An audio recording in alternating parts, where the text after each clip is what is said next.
Magandang araw sa iyo. Ang pag-uusapan natin ngayon ay medyo malalim galing sa mga isinulat mo tungkol sa teolohiya. Medyo mabigat, no? Oo. Ang misyon natin ngayon ay subukang buuin parang isang larawan ng Diyos base sa mga pirasong binigay mo. Sige, sige. Susubukan nating intindihin kung sino nga ba siya, paano siya kumikilos sa mundo at ano ang ibig sabihin ng lahat ng ito para sa atin. Ready ka na bang sumisid? Ready na. At tamang-tama yung salitang malalim kasi ang mga konsepto sa sources mo, ito talaga yung mga ideyang sinusubukan ng mga pilosopo at teolohiya na unawain sa loob ng libu-libong taon. Mhm.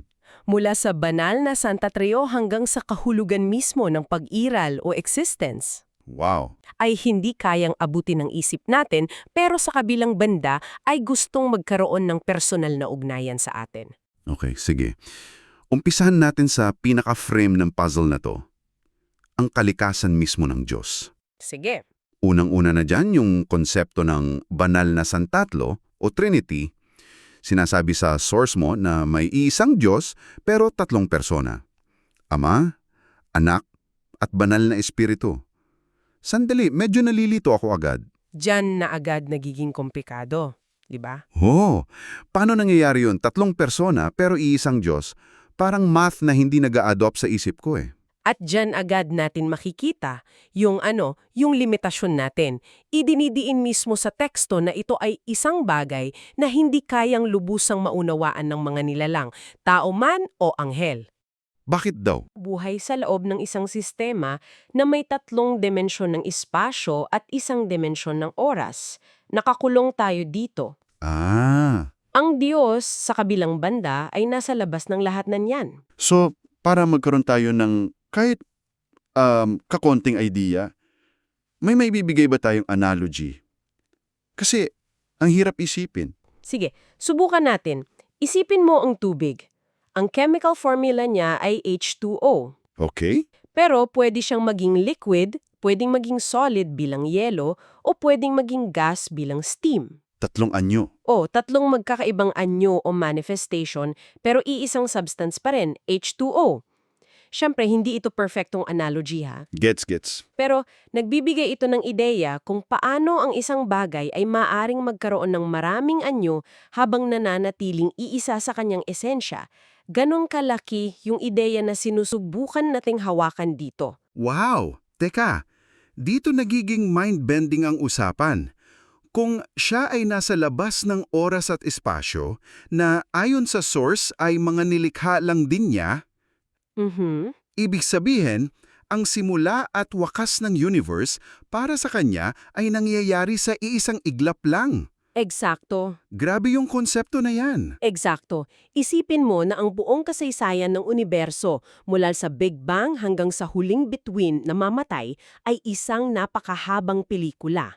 Sige. Para sa atin na nasa loob ng pelikula, nararanasan natin ito frame by frame, segundo bawat segundo. Okay? Para sa Diyos na nasa labas ng sinehan, hawak niya ang buong film reel. Nakikita niya ang unang frame at ang huling frame ng sabay-sabay. Ah, Kaya't ang nakaraan, kasalukuyan at hinaharap ay iisang ngayon lang para sa kanya. kaya pala may isang pangungusap dyan sa source na talagang tumatak sa akin.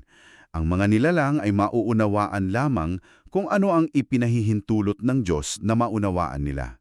Oo. Pero hindi ba parang napakadaling sabihin yan, hindi natin kayang unawain? Para itong isang paraan para hindi nasagutin ang mga mahihirap na tanong. Paano sinisigurado ng source na hindi lang ito isang intellectual cop-out? Magandang tanong yan. Ayon sa lohika ng teksto, hindi siya cop-out kundi isang paggilala sa realidad ng ating kalagayan. Paanong pagkilala? Hindi ito dahil ayaw ng Diyos na ipaalam sa atin, kundi dahil ang ating hardware, ang ating isip na nakakulong sa oras at espasyo, ay walang kakayahang iproseso ang isang realidad na nasa labas nito. Ah, okay. Parang sinusubukan mong i-explain ang kulay sa isang taong ipinanganak na bulag. Hindi dahil ayaw mong ipaliwanag, kundi dahil wala siyang konsepto o karanasan para maunawaan ito. Gets ko? Tayo ay nasa loob ng kahon. Siya ang gumawa ng kahon. Natural lang na hindi natin lubos na makikita ang lahat ng nasa labas. Okay. Malinaw yan. So, meron tayong Diyos na napakalaki, nasa labas ng ating realidad, at hindi natin kayang lubusang maunawaan. Kung ganoon, paano pa nagkaroon ng ugnayan? Ayun. Parang imposible. Paano niya tinulay yung agwat na yon? Dito yata pumapasok yung sinasabi sa source tungkol sa kanyang pangalan, di ba? Tama, ang kanyang pangalan ang nagsisilbing tulay. Kung ang Diyos mismo ay hindi magkasya sa ating universo, ang kanyang pangalan ay ang kanyang representasyon o embassy dito sa ating mundo. Embassy. Okay. Binabanggit ng source ang aklat ng Exodo kung saan tinanong ni Moises ang Diyos kung ano ang pangalan niya. Ang sagot niya ay, "Ako yaong ako nga." Sa English, "I am who I am." Anong ibig sabihin yan? Hindi yan parang mga pangalan natin na bigay lang ng magulang natin. Mukhang may mas malalim na kahulugan yan. Meron talaga. Ito ay isang pahayag tungkol sa kanyang pag-iral. Sinasabi niya na siya ay self-existent. Self-existent. Hindi siya nilikha, hindi siya nakadepende sa kahit ano para mabuhay. Siya ang ultimate source ng lahat ng pag-iral. Wow! At dahil ang kanyang kabuuan na hindi kayang maunawaan, ibinibigay niya ang kanyang pangalan bilang isang handle, isang paraan para makilala siya at matawag siya ng kanyang mga nilikha. At may isang partikular na pangalan na binigyang diin sa mga materyales na ito, ang Yahweh. Bakit ito espesyal? Sinasabi sa Exodo na ito raw ang pangalan na ginamit niya nang siya ay gumawa ng isang tipan o kasunduan. Dahil ang pangalang Yahweh, yan ang pangalan ng Diyos sa kanyang pakikipagrelasyon. Ito ang personal na pangalan niya. Ah, okay. Kapag ginagamit niya ito, kadalasan ay kasunod nito ang isang pangako o isang kasunduan. At ang mga tipan na ito, ayon sa teksto, ay hindi basta-bastang usapan. Anong ibig mong sabihin? Ito ang pinakaseryosong uri ng kontrata at pinagtitibay ito sa pamamagitan ng dugo. Bakit dugo? Medyo matindi pakinggan. Ano ang symbolism sa likod niyan? Sa sinaunang mundo kasi, ang isang kasunduan na sinelyuhan ng dugo, yan ang pinakaseryosong uri ng pangako. Ang dugo ay sumisimbolo sa buhay. Kaya kapag naglalagay ng dugo sa isang kasunduan, para mo na rin sinasabi, itataya ko ang buhay ko para sa kasunduang ito. Kung hindi ko ito tutuparin, ang buhay ko ang kabayaran. Grabe. Kaya kapag sinabing ang tipan ng Diyos ay may dugo, ipinapakita nito ang kabigatan at kasiguraduhan ng kanyang pangako sa mga tao. Sumipangalan? May tipan na selyado ng dugo? Kasama rin dyan ang pagbibigay niya ng mga batas. Ang pagkakaintindi ko sa source, ang mga batas na ito ay parang isang user's manual para sa sangkatauan, Oo, parang ganun. para manatili sila sa kanyang buhay at hindi magkasakitan. Pero hetong twist. Binigyan din sila ng kalayaang pumili kung susunod o hindi. So hindi siya isang diktator kumbaga. Eksakto. Ang kalayaang yan, o free will, ang pinakakritikal na elemento sa relasyon na ito. Ang mga batas ay nagsisilbing gabay. Isang guide. Oo, isang pamantayan kung paano gumagana ang realidad na nilikha niya. Pero ang desisyon na sundin ang gabay na iyon ay nasa kamay ng nilalang. Ah, ito ang nagbibigay daan sa isang tunay na relasyon, hindi isang relasyon ng amo at robot. Ang pag-ibig, ayon sa konsepto ng source, ay nangangailangan ng kalayaan. Hindi mo mapipilit ang isang tao na mahal ka. Okay, sige. Ngayon, pag-ugnayin natin ang mga ito. Meron tayong Diyos na makatarungan, may batas, may tipan, may parusa sa paglabag. Oo. Sa kabilang banda, sinasabi rin na siya ay mapagmahal. Para sa marami, parang magkasalungat yan. Paano nagkakasundo ang isang Diyos na may rules and punishment sa isang Diyos ng pag-ibig?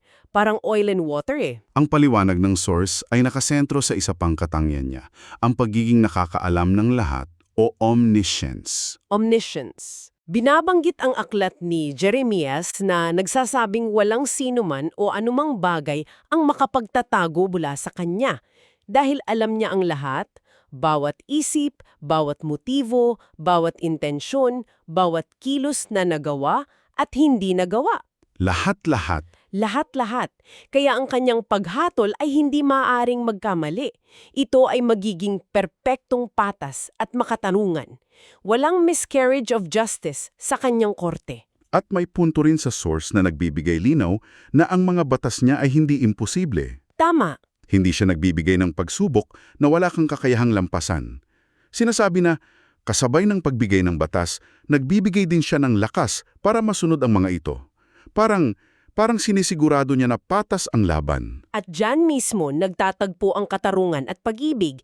Ang katarungan ay nagsisigurong lahat ay mananagot. Okay. Ang pag-ibig naman ay nagbibigay ng lahat ng pagkakataon para makasunod.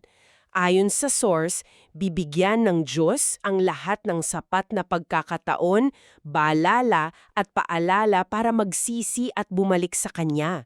Hindi siya basta-basta humahatol. So may patience. May patience.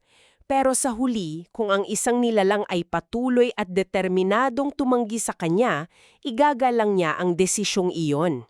Ang pag-ibig dito ay nasa paggalang sa kalayaan ng nilalang kahit na ang desisyon nito ay makakasama sa kanya. Ngayon, dito na tayo sa isa sa mga pinaka-nakakagulat at medyo mahirap lunukin na ideya sa mga tekstong ito, na kahit ang parusa ay isang uri ng pag-ibig. Oo, yan. Teka, paano yun? Kasi ang karaniwang pagtingin natin sa parusa, kabaliktaran ng pag-ibig. Ang lohika sa teksto ay ganito, at kailangan nating sundan ito ng maigi.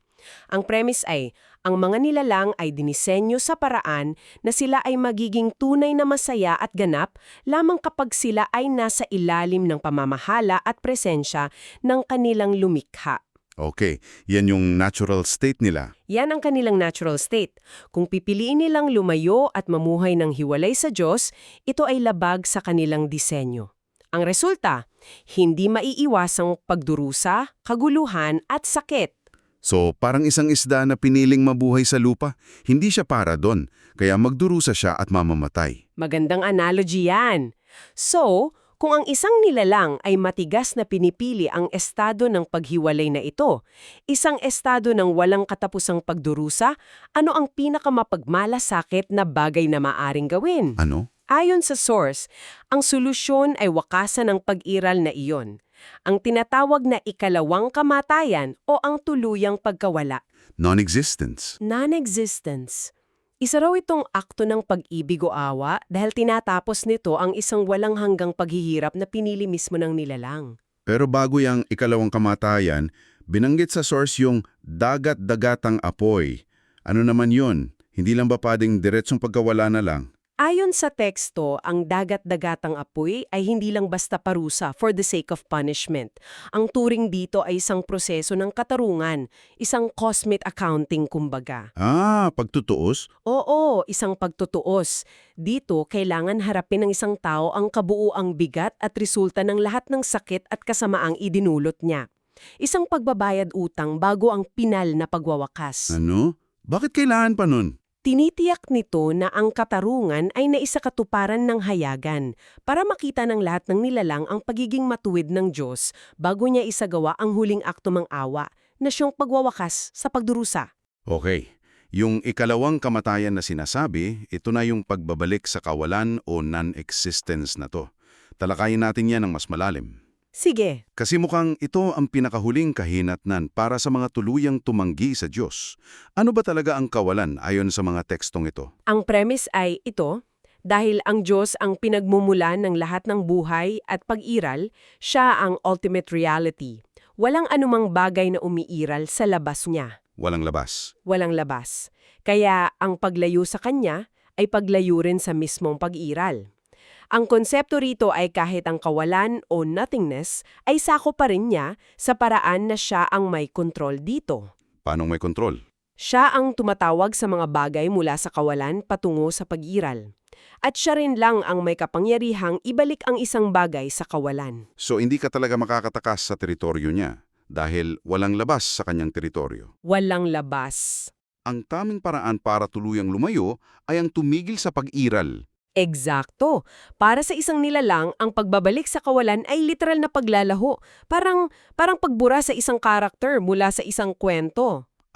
Okay. Ang karakter ay hindi na pupunta sa ibang kwento. Siya ay simpleng tumitigil sa pag-iral. Ito ang sinasabi sa mga awit 37 na binanggit sa source mo. Pagkalipas ng kaunting panahon, ang masama ay mawawala na.